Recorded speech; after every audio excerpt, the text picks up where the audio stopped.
ഇത്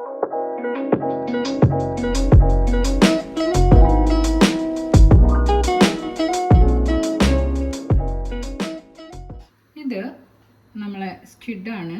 സ്ക്വിഡ് നമുക്ക് എല്ലാവർക്കും ഏറ്റവും വിഷമമുള്ള കാര്യം എന്ന് വെച്ചാൽ ഇത് വൃത്തിയാക്കുന്നതാണ്. നമുക്ക് അതിനൊരു ഈസി വേ കാണാം. നമുക്കൊന്ന് ജസ്റ്റ് ഒന്ന് കഴുകിയെടുക്കാം. ഇത് നമ്മൾ കഴുകും തോറും ഇതിൽ നിന്ന് ഇങ്ങനെ മഷി പുറത്ത് വന്ന് പിന്നെ നല്ല പതയും വന്നിട്ട് നമുക്ക് കുറേ പ്രാവശ്യം കഴുകേണ്ടി വരും. അപ്പം നമുക്കൊരു ഈസി വേ, ഇതൊന്ന് നമ്മളൊന്ന് ജസ്റ്റ് ഒന്ന് കഴുകി ഒരു വെള്ളത്തിൽ കഴുകി ഇനി നമ്മൾ എന്താ ചെയ്യുന്ന അറിയോ, കാണിച്ചു തരാം.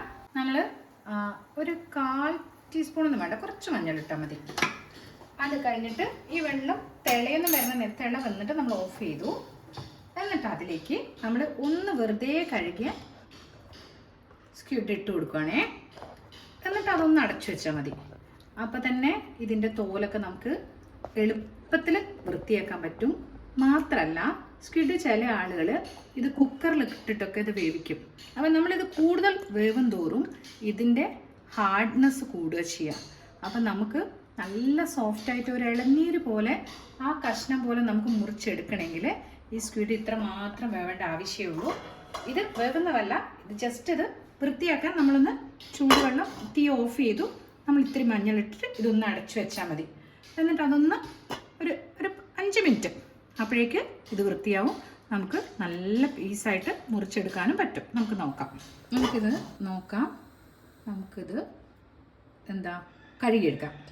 കഴുകിയെടുക്കുന്ന കാണാം കേട്ടോ. ഇതൊന്നിങ്ങനെ ചൂടായി കഴിഞ്ഞ് നമുക്ക് ഏകദേശം ഒന്ന് സ്പൂൺ എടുത്ത് കണ്ടാൽ അറിയാം. നമ്മൾ കണ്ടോ, ഇതല്ലെങ്കിൽ നമ്മൾ സാധാരണ വെള്ളത്തിൽ വെച്ച് കഴുകുകയാണെങ്കിൽ ഇത് കഴുകി പത എല്ലാവർക്കും കഴുകുന്നവർക്ക് അറിയാം. പിന്നെ പോരാഞ്ഞിട്ട് ഇത് ഭയങ്കര സോഫ്റ്റും ആയിരിക്കും. കൂടുതൽ വേവും തോറും ഇത് ഹാർഡാവുക ചെയ്യാം. നമുക്കിതിന് കഴുകുന്ന കാണാം.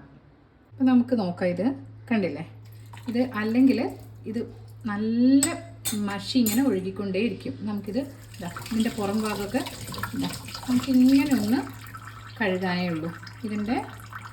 ഇതങ്ങോട്ടേക്ക് എടുത്തിട്ട് നമുക്കൊന്ന് ജസ്റ്റ് ഒന്ന് കഴുകി കൊടുക്കുമ്പോൾ തന്നെ നമ്മൾ സ്വാഭാവികമായിട്ട് പച്ച കഴുകുന്നതിനേക്കാളും വളരെ എളുപ്പമായിരിക്കും. അപ്പോൾ കഴുകുന്ന പച്ച ഉപയോഗിക്കുന്നവർക്ക് അറിയാം.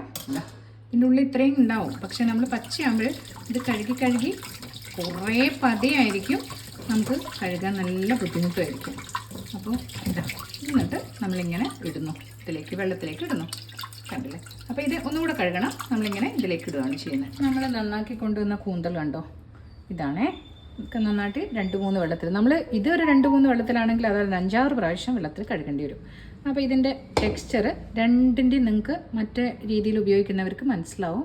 നമ്മളൊരു ഇളനീരിൻ്റെ പരുവത്തിൽ അതിൻ്റെ കാമ്പ് പോലെ ഇരിക്കും. അപ്പോൾ ഇത് കട്ട് ചെയ്യുമ്പോൾ തന്നെ അറിയും. മറ്റേത് നമ്മൾ വേവിക്കും തോറും അത് ഹാർഡാവുക കേട്ടോ ചെയ്യാം. ഇത് എളുപ്പത്തിൽ നമുക്ക് കട്ട് ചെയ്യാൻ പറ്റും. നമുക്ക് നോക്കാം. ഇത് ഹാർഡാവാതെ നമുക്ക് വേണ്ട രീതിയിൽ ഏത് ഷേപ്പിലാണോ നിങ്ങൾക്ക് ഇഷ്ടമുള്ളത് അതുപോലെ നമുക്ക് മുറിച്ചെടുക്കാം. ഞാനിവിടെ സ്ക്വയറായിട്ടാണ് കട്ട് ചെയ്യുന്നത്. കണ്ടില്ലേ എന്ത് സോഫ്റ്റായിട്ടാണ് അത് കട്ട് ചെയ്ത് കിട്ടുന്നത് അറിയോ? കണ്ടോ? അപ്പോൾ നമ്മളിങ്ങനെ ഇത് കട്ട് ചെയ്ത് എടുക്കാം. കൂന്തലിൻ്റെ വായഭാഗം 2-3 എണ്ണം നമ്മളിതുപോലെ എടുത്തിട്ട് ഇങ്ങനെ മുറിച്ചെടുക്കാം കേട്ടോ. ഏറ്റവും അവസാനത്തത് കൂടെ നമ്മൾ നന്നാക്കി കഴിഞ്ഞു. ഇത് വേണേൽ നമുക്കൊന്നുകൂടെ കഴുകാം. നന്നായിട്ട് വൃത്തിയായിട്ട് കഴുകുകയാണെങ്കിൽ കഴുകണ്ട. പിന്നെ വേണേൽ നമുക്ക് ഒന്നുകൂടെ കഴുകാം. ഞാനിവിടെ ഒന്ന് കഴുകിയെടുക്കുന്നുണ്ട്. നന്നാക്കിയെടുത്ത കൂന്തലാണ്. അപ്പോൾ 2 രീതിയിലും വെച്ച് നോക്കുക. അപ്പോൾ പരിചയമുള്ളവർക്ക് ഏത് രീതിയിലാണ് എളുപ്പമെന്നും, അപ്പോൾ ഇതേതാണ് ഞാൻ വെച്ചതാണോ നിങ്ങൾ ചെയ്യുന്നതാണോ, അപ്പോൾ വേറെ ഏതെങ്കിലും രീതിയിൽ നന്നായിട്ട് ചെയ്യാൻ അറിയെങ്കിൽ പെട്ടെന്ന് വൃത്തിയാക്കാൻ അറിയെങ്കിൽ അതുകൂടെ ഒന്ന് കമൻറ്റ് ചെയ്യാം കേട്ടോ. അപ്പോൾ താങ്ക് യു.